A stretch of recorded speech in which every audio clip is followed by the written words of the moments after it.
द्रौपदी और सत्यभामा की महत्वपूर्ण संवाद की कथा। आइए जानते हैं। एक दिन की बात है। पांडव और ब्राह्मण लोग आश्रम में बैठे थे। सत्यभामा सत्राजित की कन्या और कृष्ण की 4 मुख्य स्त्रियों में से एक और भूदेवी की अवतार हैं।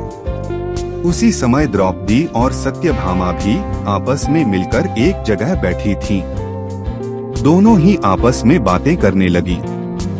सत्यभामा ने द्रौपदी से पूछा, बहन, तुम्हारे पति पांडवजन तुमसे हमेशा प्रसन्न रहते हैं। मैं देखती हूँ कि वे लोग सदा तुम्हारे वश में रहते हैं। तुम मुझे भी ऐसा कुछ बताओ कि मेरे श्याम सुंदर भी मेरे वश में रहें। तब द्रौपदी बोली, सत्यभामा, ये तुम मुझसे कैसी दुराचारिणी स्त्रियों के बारे में पूछ रही हो? जब पति को यह मालूम हो तो वह अपनी पत्नी के वश में नहीं हो सकता। तब सत्यभामा ने कहा, तो आप बताएं कि आप पांडवों के साथ कैसा आचरण करती हैं? उचित प्रश्न जानकर तब द्रौपदी बोली, सुनो, मैं अहंकार और काम क्रोध को छोड़कर बड़ी ही सावधानी से सब पांडवों की स्त्रियों सहित सेवा करती हूँ। मैं ईर्ष्या से दूर रहती हूँ। मन को काबू में रखकर कटु भाषण से दूर रहती हूँ।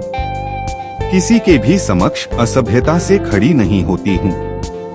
बुरी बातें नहीं करती हूँ और बुरी जगह पर नहीं बैठती।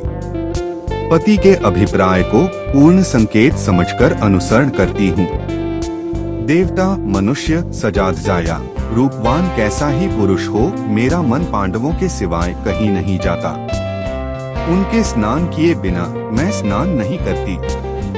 उनके बैठे बिना स्वयं नहीं बैठती। जब जब मेरे पति घर में आते हैं, मैं घर साफ रखती हूँ। समय पर भोजन कराती हूँ। सदा सावधान रहती हूँ।